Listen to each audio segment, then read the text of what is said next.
This right here is the brand new M1 12.9-inch Mini LED iPad Pro running iPadOS 15. Now, iPadOS 15 comes with a lot of features and improvements over iPadOS 14, so the real question is, can you finally use it as a laptop replacement? Well, the short answer is yes. The long answer is a bit more complicated than that. So, let's finally answer that question.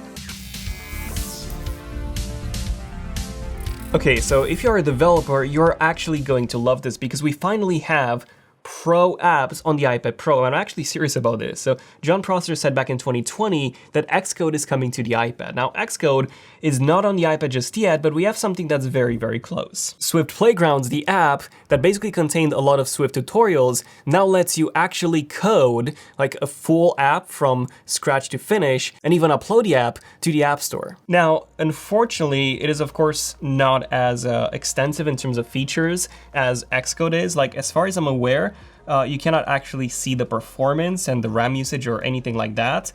But yeah, you can basically code an app on the iPad, which is pretty nuts. And this means that with Swift Playgrounds, you can learn how to code, you can actually code an app, and then also upload it to the App Store and even make money, everything from the iPad, which is pretty nuts. Now, is this better than coding on a Mac? I would say no, because of external monitor support, which is very limited, and I'll cover that at the end of the video. And then on top of that, the iPad does not support external libraries as far as I'm aware, and a lot of the functionality in Xcode is missing in Swift Playgrounds. But if you just want to learn how to code in Swift and just want to make a very simple app, I think this is fully capable of doing that. Now, the second big new improvement is in terms of multitasking.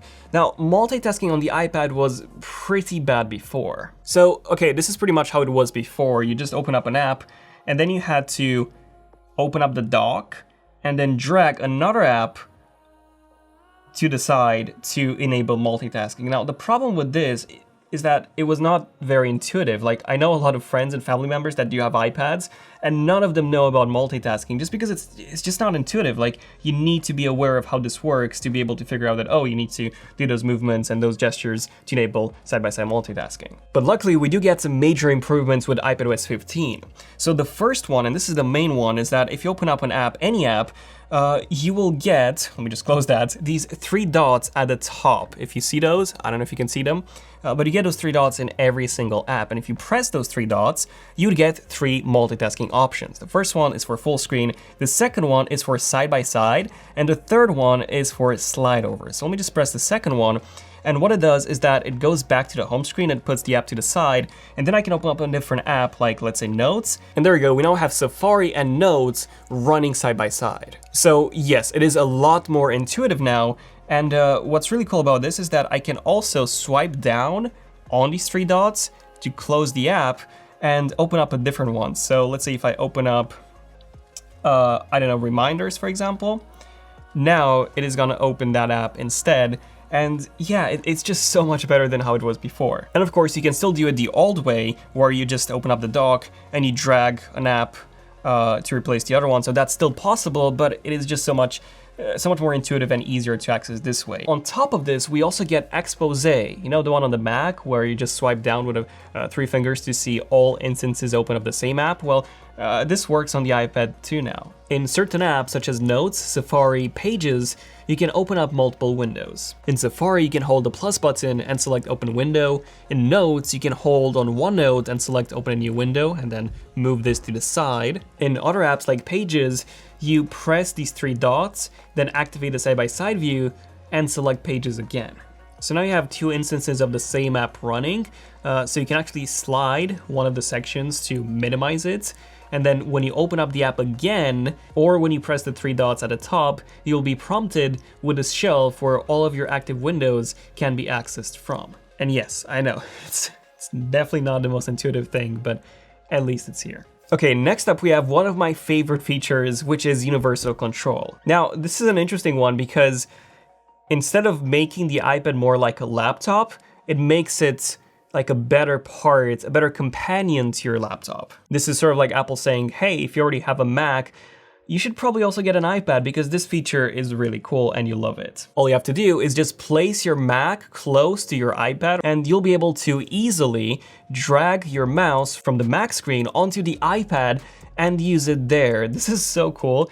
It's pretty much like Logitech's Flow. It's basically the same thing, and you can even use the keyboard, which is great. Now, what's really cool about Universal Control is that aside from just using the mouse and the keyboard on a different device, you can also drag and drop files between them. So you can draw something on the iPad, you can sketch something, and then basically instantly transfer that onto a PSD on your Mac. Like I said, this doesn't really make the iPad more of like a laptop, but it definitely helps it integrate better with your laptop. Right, next up we have something that I've been expecting and predicting since iPadOS 14.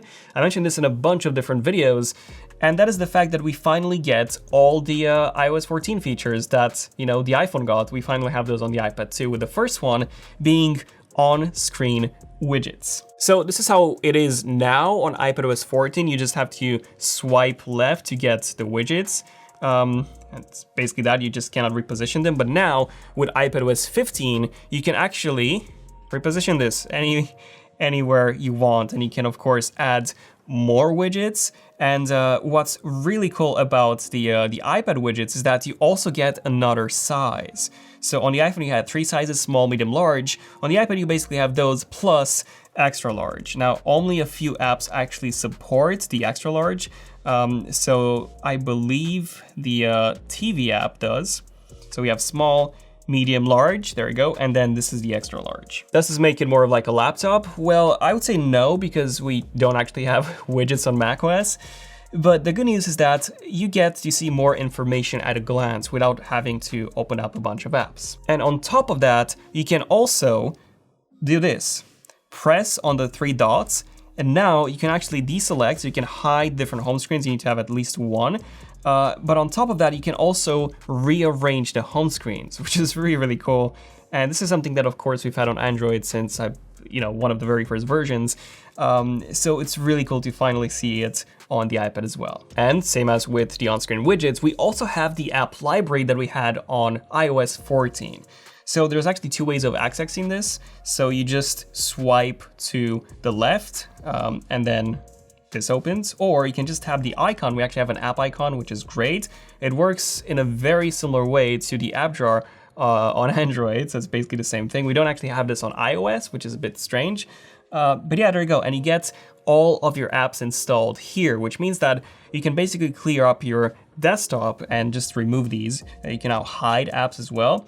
And yeah, you will still have these accessible in the app library. And I'm a massive fan of this because what this means is that you can actually remove all of your apps and just have widgets and then keep your apps in the app library. Now, there is one downside, which is the fact that you cannot rename these categories. These are automatically generated, or even rearrange them.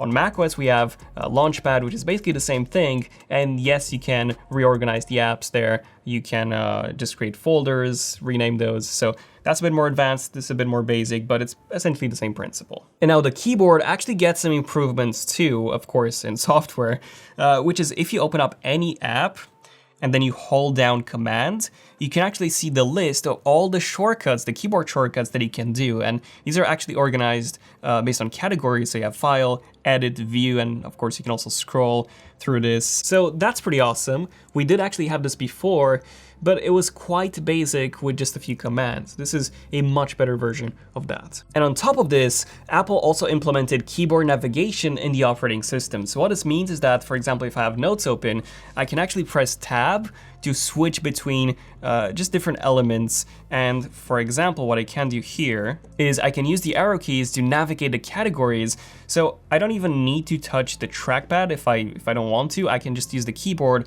and pretty much control the entire app using that, just like, I can on the Mac. And Safari now gets a massive improvement. So they fully redesigned it basically, and on the iPad, it looks the same as it does on a Mac. So that's great, that's amazing consistency there. And the biggest new feature aside from the redesign is that you have tab categories. So you have this button here and you can just press it. And what you can do is you can actually create a new empty tab group. So let's call this test 2. And you can add a bunch of tabs in there, which is great. And you don't have to pin tabs anymore or anything like that. You just have these categories and you can add as many of them as you want. And yeah, just be more organized that way. So I'm a big fan of this. Now, aside from tab categories, another new feature is Safari extensions, which actually works the same way as on the Mac. So if you go to extensions, if you go to settings and then more extensions, you will actually get taken to the App Store and you can download pretty much the same exact extensions as you can on the Mac, including stuff like Honey and so on. Not a sponsor of this video. And on top of that, we also get Apple's private relay feature, or the Apple VPN, which reduces or actually prevents tracking. And you can also find these in the settings, and you can also go to iCloud and basically enable those from there. Private relay, there you go. You have to upgrade to a paid plan. So it's pretty awesome. I am a big fan of this. The fact that Apple's giving us these features basically for free and, well, you still have to pay for them, but, you know, included in the same plans. I'm a big fan of that. And then another game-changing feature for me is Quick Notes. You can be on any page, and if you just swipe from the bottom right corner, you open up this note, and you can just write whatever you want. You can also add links, and then you can, of course, close this. Let me just go to Safari. You can see that I'm already prompted with the two windows that I have open, the two instances, so I can actually switch between these two. We're just gonna stay on this one. So if I open up the note, now I can, for example, drag a link right here. So add link. And then the next time, let me just close this. The next time I go to Wikipedia, there we go. I'm actually automatically prompted to open up that note, and I can make some more notes right here. So that's pretty cool. I'm a big fan of this. And in case you're wondering where they actually get saved, they do get saved in Notes. So there's a new category called Quick Notes, and they all get saved in here. Speaking of notes, another new feature that I'm a big fan of is that you can now create smart folders in Notes. The way they work is that you can have hashtags for each note and then just organize them better. You also get this on the Mac with the brand new macOS Monterey. And then we also get some more quality of life improvements, with the biggest one being focus. You've probably seen this before at the Apple event, and I talked about this in the iOS video, but you can basically have a more advanced do not disturb, which basically changes depending on where you are. So at work, you can have different apps disabled or enabled. You can also have restrictions for which people can contact you. So you can basically have sort of like two different devices, one at work, one at home, in terms of, you know, the apps and how they work. And yeah, you can have as many of these custom do not disturb modes, so to say, as you want. And this is amazing for me. Notifications also get an improvement in terms of how they look and how they act. Again, I talked about this in the iOS video. I'm a big fan of that, but I don't think it's, you know, as major of an improvement as something like Focus is. Then SharePlay is pretty cool because you can actually watch movies with your friends or listen to music and everything is in sync.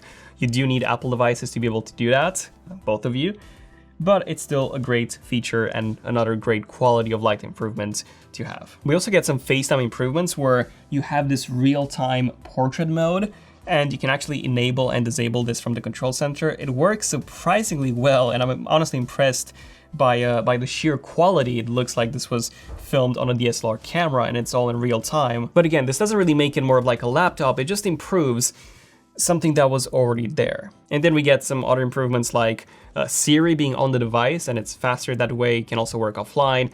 Maps look amazing, but a lot of the cities still use the old UI, like London. You can zoom out to see the globe, so that's cool. And then you get stuff like live text, and you can just scan something and you can copy and paste it. Basically Google Lens on iOS, so that's pretty cool. But I think at the end of the day, the question still remains, can you use the iPad as a laptop replacement? And I think, like I said, if you're a developer, even then you probably have a laptop, and unless you're just getting started, I don't see any serious developer just switching to the iPad on its own. And I think we did get some improvements like in terms of multitasking, but there's still a lot that hasn't been done. Like, what about Pro apps? I'm not talking about, you know, Swift UI, I'm talking about actual Xcode. What about Final Cut? What about Logic? What about all of those apps that, you know, we were hoping to see in iPadOS 15 to actually take advantage of the M1 processor, but we only saw, you know, kind of like one of those, which was baby Xcode Swift Playgrounds. Not only that, but the Files app is still extremely basic. Like, I honestly, at home, I do a lot of file management with old photos and just organizing stuff. And I just cannot do that on the iPad. It's just super basic, and that's a major downside, and it still hasn't been improved. And it's basically the same with external monitors. The only way you can use an external monitor with this iPad is by mirroring the display. And it doesn't even fill the entire screen, so they still haven't fixed that. If you want to get true dual monitor support or anything like that, well, you need a Mac because this only supports one monitor. So that's also a downside. So I don't know, at the end of the day, it's just like we were hoping for a lot of improvements, and we did get some improvements, but not the ones that we were actually hoping for. Oh, and remember the app RAM limit, the fact that iPadOS can only use a maximum of 5 GB of RAM per app? Well, that's still the same. Even if you get a 16 GB of RAM and one iPad Pro, the apps will only be able to use up to 5 GB. So I think that in the end, the main issue with this iPad Pro isn't really, the things that it cannot do, because yes, it is more limited than a Mac is, but at the same time it can do more, like it has a touchscreen, a pencil, and that kind of stuff, and 5G. But I think the main issue is the price. Like this iPad, if you get the one with 256 GB of storage, if you get a keyboard as well, 12.9 inch, it will be like $500 or even more than that compared to a MacBook Air, which is absolutely nuts. And you can still do, more pro things on a MacBook Air. And it's also lighter, thinner, all that kind of stuff. So yeah, unless you're a very basic user, I just cannot recommend an iPad Pro yet. Again, next year we might see some improvements, but I wouldn't actually buy a hardware today for tomorrow's potential improvements. Definitely give the iOS video a watch in case you haven't seen that. I'm Daniel, this has been pretty much it for this one, and I'll see you guys in the next one. Oh, don't forget to let me know your thoughts on this iPad Pro. Zone of Tech, signing out. Cheers.